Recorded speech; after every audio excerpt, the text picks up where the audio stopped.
natureza. Nosso amigo aqui vendo o GPS.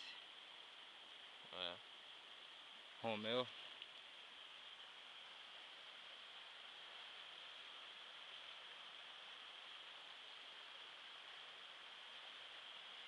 Nossa, vamos falar, caralho, você estava no meio do mato mesmo.